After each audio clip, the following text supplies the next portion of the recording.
Hey folks, welcome to another story time with Max. We did not have an art stream earlier this afternoon because Dion was sick and Tyler was too busy. But here I am to read to you from the lore of Camelot Unchained. Hello Cryob on the YouTube chat. So yeah, this is the second half of the Silverhands Becoming story, part 6 of that story. And we stopped at a very dramatic point last time. Nuora and several companions have ventured deep into the depths, and they have come face to face with Bress, Nuoda's old foe, his arch nemesis, who took over the realm of the Tuatha. However, Bress has been in a state of suspended animation, and the merchant just appeared, explaining that the depths has granted Bress's wish to rule the Tuatha forever and ever. He's just doing it in his own personal bubble of existence. And that's why he's sort of sealed off and unable to really react to Nuada's desire for revenge. And the merchant just said, "I can even show you where your friends John and Nimue are. And before you ask, yes, they are alive and doing quite well." Rather creepy. The creepy and oily merchant always makes a lot of promises that don't seem to quite turn out the way they sound. So, without further ado, let's finish up the Silverhands Becoming story, part 6. "Hear him out," said the healer, holding up her hand. Her voice was gentle, but her eyes were hard. "Thank you," said the merchant. "First, you were right. Bress is in a different time. He came here asking for my help. It was his truest wish to sit forever upon the throne of the Tuatha, and as you can see, that is what he is doing now. For as long as this world survives, Bress will sit upon this throne," said the merchant. "You vile, disgusting monster," started Nuoda, beginning to raise his weapon. "Not at all. Bress made his wish clear to me, and we made it happen. The same thing applies to you, Nuoda. We simply carried out your wishes." The merchant fixed him with a blank stare. Fuming, Nuoda shouted back, "I never said I wanted a damned spider arm. That disgusting thing sucked my own life from me." "That's true. But then again, you made it clear you would stop at nothing to get what you wanted. Power. I was quite proud of the work we did on your arm. It's a shame that it isn't still attached. You were so helpful to us," said the merchant. "Us?" The Hamadryad took a step forward. "Of course. The depths are truly a we, not an I," said the merchant. "Bress is now part of us, just as Nuoda was for too short a time. The power that your arm and your sword drew from their food was wonderful. We put it to good use here. We are doing so well now." The merchant raised his short arms in joy. Not knowing how to react to the merchant's words, the companions simply stood there and stared at the strange servant of the depths with his arms in the air. Nothing to say? Good. The merchant lowered his arms and gestured back the way he had come. "Let's move on, then. I want to reunite Nuoda with his brave friends. They are just down this path." With that, he turned and walked down a tunnel that lay hidden behind the golden throne. "I don't have a good feeling about this," said Nuada to the healer. Miach was right. You do have a tendency to state the obvious, said the healer. Steel yourself for the worst, Nuada. Following the entity called the Merchant, the Delvers felt strange air blowing across them. It smelled metallic, and felt both hot and cold at the same time, laden with a strange impersonal magic. After a moment, they came to a metal door that was plain and unadorned. The merchant walked up to it without pausing, and the door slid silently into the roof. In the dark room beyond, an intense feeling of wrongness filled the Delvers. The room smelled unpleasant, musky, yet somehow mechanical. Illuminate, said the merchant. A blinding white light flashed into being. Infantile screams filled the room as though this were a nursery full of children. As his eyes recovered, Nuada saw that the merchant had told part of the truth about John and Nimue. They were indeed alive, but it was not a life worth living. Each was naked, spread-eagled upon a 5-pointed star. They had monstrous tubes of living metal in their mouths, and were secured to the giant star by spiny creatures wriggling in their flesh. John's skin was covered with pustules that expanded and contracted. To Nuada's horror, one of the pustules broke open to expel a tiny, twisted abomination with Deverger-like parts, and it fell to the ground with a thud, like any newborn. The tiny thing started to cry, a haunting gurgle from its pinched and misshapen throat. The merchant walked up to the tiny creature, took it in his arms, and rocked it gently. He crooned like a young mother. See how cute this little fellow is. He'll make a fine addition to our home. Too sickened to move, Nuada felt his eyes pulled inexorably to Nimue. Pinned to her 5-pointed star, Nimue was giving birth. Her swollen belly began to contract as she screamed, muffled by a tube in her mouth. The newborn was immediately sucked out of her womb and into a pulsating glass tube attached to her body. As soon as the infant was ejected, her stomach began to swell again. Nuada forced himself to take action. Whether it was real or illusionary, he could take no more. The Tuatha charged the merchant with blade held high. "Oh dear, are you upset?" said the merchant, watching Nuada leap over tubes and freakish machines to come at him. "Too bad. I thought you would be proud of what you helped bring about. I was just about to tell you the best part. We have decided that you will be with Nimue and John forever. After studying them, I thought it would be interesting to combine you three. Wouldn't you like that?" As the last word fell from the merchant's lips, Nuada swung his sword. His father's reforged blade bit into the merchant's neck and neatly separated head from body. "No, I wouldn't," Nuada answered. The merchant's head bounced while his body slumped over, gushing blood. The newborn creature the merchant had held landed on 3 legs, then ran off to places unknown. Nuada continued, "Now let's free them and leave this terrible place." Wiping the blood from his blade, he turned away. "You didn't really think it would be that easy, did you?" said the merchant.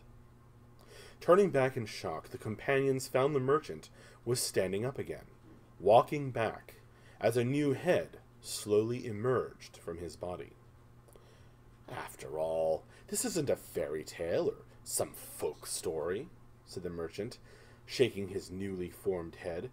"This is our world. You are fools for returning here, but we thank you for coming. I'm so glad you brought your friends, Nuada. For those that survive, we have countless decades to get to know each other. There are a lot of interesting combinations here for us to play with. At that, the merchant snapped his fingers, and the pipes around the room boiled up with hungry abominations, pushing their way out to attack. They looked like deformed infants of many races, but swollen, until they were almost as large as their prey. Nuda stepped back as they wailed and gnashed mismatched teeth. "Try to keep them alive, my darlings," said the merchant to the creatures, "especially the tall, stupid one." So began the battle. For a long moment, as the horrors gathered between them, Nuada simply stared into the merchant's eyes. The Tuatha's gaze burned like the spear of victory that he had come here to reclaim. At last, Nuada saw a flicker of hesitation in the other's soulless eyes. Just before the nearest abomination struck him with its dirty fingernails, Nuada jumped. It was a huge leap across the distance between himself and the merchant. Nuada's face contorted in a primal scream. Astounded, the merchant backed away, and Nuada's blade sliced through a mass of young horrors instead, spraying dark blood. Recovering from his surprise, the merchant smiled, confidence returning. He raised his arms toward Nuada, and his hands shifted, cracking and changing. Grotesque tentacles grew from his fingers and shot out to entangle Nuada's silver arm. Nuada tried to leap away, but the tentacles squeezed and twisted, seeking to wrench the arm from its socket. Miach had done his work well, for though Nuada grunted in pain, the arm stayed firmly attached. His head pushed to the side as he wrestled with the tentacles. Nuada could see his friends fighting for their lives. No, not just for their lives. The screeching wails of the abominations echoed through the depths as they battled Nuada's friends for their very souls. The Hamadryad was far more than a skilled healer. A veteran of many journeys to the Stormlands, she had proven the victor in countless battles with abominations. Her staff whipped through the air like Nuada's sword, as she expertly cracked the skulls of those creatures foolish enough to rise against her. As one of the deformed horrors sought to strike her unprotected back, her tail rose up like a cobra, swaying back and forth. Mesmerized by her tail's motions, the thing lowered its hands and simply stood there, cooing to itself while she battled 3 others before her. Before the foul creature at her back could regain its senses, the fur on her tail receded backward to reveal a sharp set of teeth. The tail struck like a viper, attaching itself to the horror's face and pumping in enough venom to kill it instantly. After a few more fell to her tail, the horrors seemed to decide that fighting the Hamadryad from the front was the more attractive option, despite her vicious staff. As she fought them, it became clear that these creatures possessed some degree of higher thought, which troubled her greatly. Another of the Delvers, a hellbound Viking woman, had flung off her mask and was summoning the immense power of her ancestors to heighten the horror of her own visage. She thrust her face at the overgrown infants, and supernatural terror killed them where they stood. Meanwhile, she whirled her dual-headed staff high overhead, sending life to her companions even as she brought death to the abominations. For her, the battle was a mixture of ecstasy in life and death. Her riotous laughter echoed through the halls, sending abominations reeling in terror, even as her fellow adventurers took heart at the wild sound. Shoving off one tentacle, only to be ensnared by another, Nuada added his laughter to the cacophony. All around, the chamber continued to fill with unimaginable abominations. Some were growing further, becoming older versions of their fellows, made up of many parts.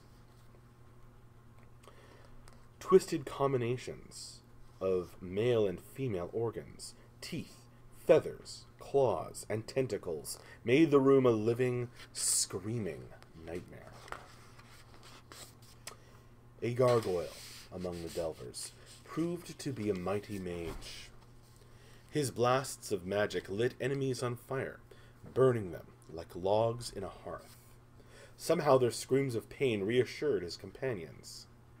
If one of the monsters got too close, the gargoyle would transform his skin to true stone just after he was bitten, trapping them as a shield against further attacks. However, overwhelmed by the abominations, he was beginning to tire. Kicking at abominations that tried to take advantage of his entanglement, Nuada gritted his teeth, realizing that most of the delvers were already going down. A Stormrider warrior stripped off his armor and dared the creatures to attack him. They leaped at him with hungry glee, and he was completely covered in their bestial forms.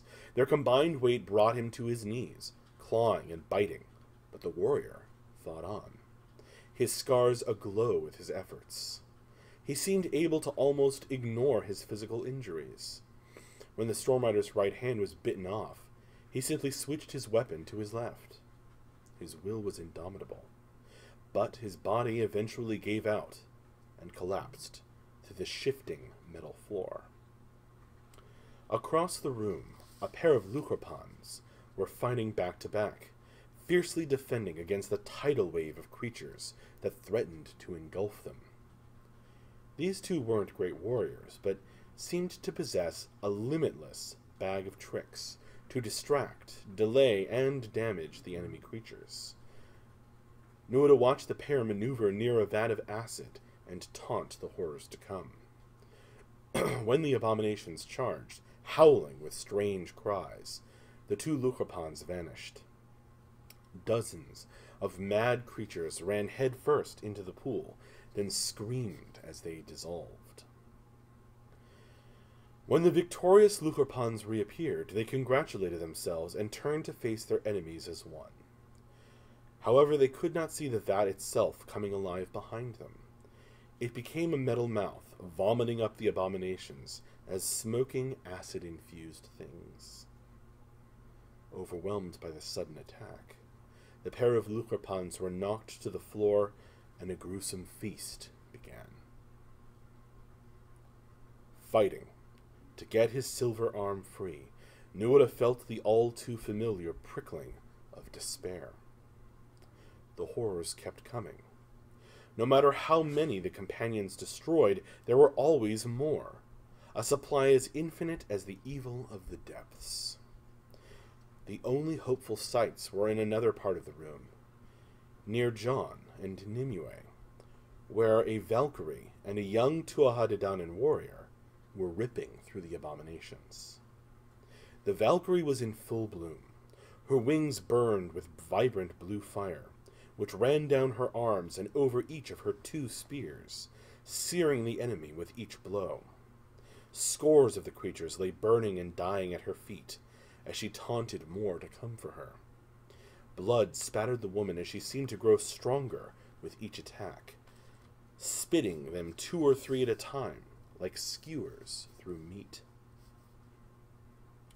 The young Tuatha-De-Danann man was even more dangerous.